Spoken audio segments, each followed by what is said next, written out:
우리 오늘은 이사야 22장의 말씀을 가지고 함께 말씀의 은혜를 나누기를 소망합니다. 열방의 심판을 선포해 오던 이 선지자가 오늘 이제 22장에 이르자 예루살렘에 대한 멸망을 선포하고 있습니다.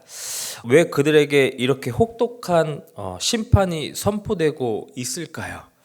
3절의 말씀처럼 히스기야 왕 때 하나님께서 아수르의 침공을 막아주시고 그들은 위기에서 구원을 얻는 기적과 같은 경험을 했습니다.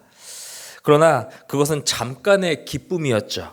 사실 그들은 그때 하나님께서 구원해 주신 은혜 앞에 자신들의 죄악됨을 깨닫고 회개하며 하나님께 돌아와야만 했습니다.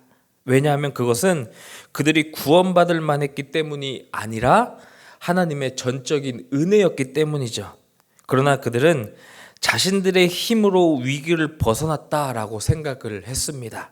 결국 그것은 잠시의 기쁨이 되었고 그들은 모두 1절의 말씀처럼 그 재난 앞에 지붕 위로 도망하게 되었습니다. 여러분, 어떻게 이런 일이 일어나는 것일까요? 우리는 계속해서 이사야의 말씀을 보는 것처럼 정의와 공의가 사라져 버렸기 때문입니다. 입으로는 하나님을 우리가 부르지만 그들의 삶에서는 하나님이 계시지 않았던 것이죠. 그렇게 그들의 신앙은 형식적이었고 그들은 하나님을 철저히 무시하며 살았던 것입니다. 그런데 더 큰 문제는 지도자들이었습니다. 지도자들은 백성을 위하기보다는 자신들의 부와 영화만을 추구하며 살았습니다. 그런 그들의 심판을 선포하는 이사야의 마음은 너무나도 아팠던 것이죠. 4절에 보듯이 이사야는 어떠한 위로를 받기도 거절하고 있습니다. 곧 선지자의 마음이 하나님의 마음이었던 것이죠. 여전히 이사야는 그들을 사랑하는 하나님의 슬픔과 고통을 느꼈던 것입니다. 여러분, 5절에서 8절은 보여줍니다. 그 여호와의 날에 하나님께서 하나님의 심판의 도구 아수르와 바벨론을 이끌고 오실 것이고 이스라엘 백성들은 완전히 포위가 될 것입니다. 그날 그곳에는 즐거움이 사라지고 소란과 공포만이 남게 되는데, 여기에서 중요한 것은 바벨론과 아수르는 심판의 도구일 뿐이라는 것입니다. 지금 이 심판의 주도자가 누구이십니까? 바로 여호와라는 것을 이사야는 분명하게 말하고 있는 것이죠. 그런데 지금 그들이 어떻게 하려고 하고 있습니까? 9절과 10절 말씀을 보시면 그들은 지금 방어진을 점검합니다. 무기들을 검열합니다. 성벽의 약한 지점을 찾아 보수하고 있습니다. 그리고 가장 중요한 것은 여러분, 물 아니겠습니까? 예루살렘은 높은 산 위에 사방이 높은 산으로 막혀 있었던 천혜의 요새였습니다. 그러나 가장 큰 단점이 바로 이 물이었는데 성 밖의 기온 샘에서 물을 끌어와야만 했던 곳이었습니다. 평소에는 문제가 없었지만 전쟁 때 그 물길을 막으면 성 안에 물이 공급되지 않는 것이 문제였죠. 지금 우리가 이 기름이 부족해서 겪고 있는 이 어려움과 똑같은 상황인 것입니다. 그래서 히스기야가 물길이 막혔을 때를 대비해서 식수 공급을 위한 저수지를 지금 만든 것입니다. 적들이 다시 쳐들어올 것에 대한 그들 나름대로의 준비를 한 것이죠. 그런데 여러분, 문제가 무엇입니까? 바로 이 모든 심판이 누구에서부터 오며 왜 오는지를 이들은 생각해야만 했었습니다. 그래서 선지자는 눈물로 호소하고 하나님께 돌이키라고 외쳤지만 그들은 듣지 않았습니다. 여러분, 13절을 보시면 오늘을 즐기자, 먹고 마시자, 어차피 내일이면 죽을 테니까. 오늘 그저 육체적인 만족과 기쁨을 위해서 사는 사람들, 정말 오늘이 전부인 것처럼 사는 교만하고 어리석은 모습들을 보이기 시작합니다. 15절부터 구체적으로 두 사람이 등장을 하죠. 여러분, 한 사람은 셈나라는 사람입니다. 대표적으로는 지도자들의 죄악됨을 보여주는 인물이었던 것입니다.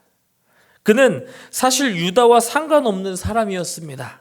그는 애굽 출신으로 아수르로부터 벗어나기 위해서 친애굽 정책을 펼쳤던 히스기야로부터 정략적으로 등용된 인물이었던 것이죠. 결국 그는 자신의 권력을 사용하여 오직 자기의 유익을 위하여 하나님이 허락하신 힘과 권력을 사용하고 있었던 것입니다. 결국 그의 끝은 그의 인생의 목적처럼 여겼던 화려한 묘실도 아니었고 광막한 곳에 던져지게 되는 결과를 얻게 되었습니다. 자기 자신을 의지하며 자기만을 위해 살아가는 인생의 결국을 우리는 샘날을 통해서 보게 되는 것이죠. 그리고 하나님은 그를 대신해서 두 번째로 엘리야김을 세우겠다라고 말씀하십니다. 그에게 주신 말씀 가운데 우리가 잘 아는 말씀이 그를 향해 선포되는데요. 여러분 22절 말씀을 한번 보십시오. 그가 열면 닫을 자가 없겠고 닫으면 열 자가 없으리라. 여러분 이 말씀을 신약의 예수님께서 베드로를 향해 인용하신 말씀으로 여러분 혹시 기억하고 계십니까? 너희는 나를 누구라고 하느냐라고 묻는 예수님의 질문에 베드로가 대답하죠. 주는 그리스도시요 하나님의 아들이십니다. 그 고백을 듣고 하나님께서 하신 말씀이 바로 이 말씀입니다. 너에게 다윗의 집에 열쇠를 줄 것인데 너가 열면 닫을 자가 없고 닫으면 열 자가 없느니라. 교회는 바로 그 고백 위에 서 있는 것입니다. 그렇기에 오늘 우리에게도 이 열쇠가 주어진 것이죠. 엄청난 권세입니다.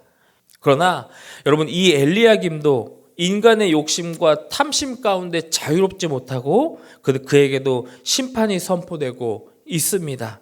하나님을 의지하지 않는다면 누구도 영원히 설 수 없음을 여러분 우리는 말씀을 통해서 보게 되는 것이죠. 여러분 오늘 말씀을 통해 우리는 무엇을 깨닫게 됩니까? 오늘 우리의 삶뿐만 아니라 세상의 모든 것을 주관하시는 분은 하나님이십니다. 사랑하는 그의 자녀인 이스라엘 백성들에게 이 모든 심판을 허락하시는 이유는 그들이 미워서가 아니라 그들을 돌이키게 하심이었습니다. 사랑하는 여러분, 오늘 우리는 이사야의 마음을 회복해야 할 때입니다. 그 어떤 위로도 하지 말라고 했던 이사야의 마음으로 우리는 우리의 인생과 죄로 병든 이 땅을 바라보며 울고 회개하며 주님께 돌아가야 할 때입니다. 그 주님 앞에 겸손히 나아갑시다. 주님, 오늘 주님 없이는 우리는 아무것도 아닙니다.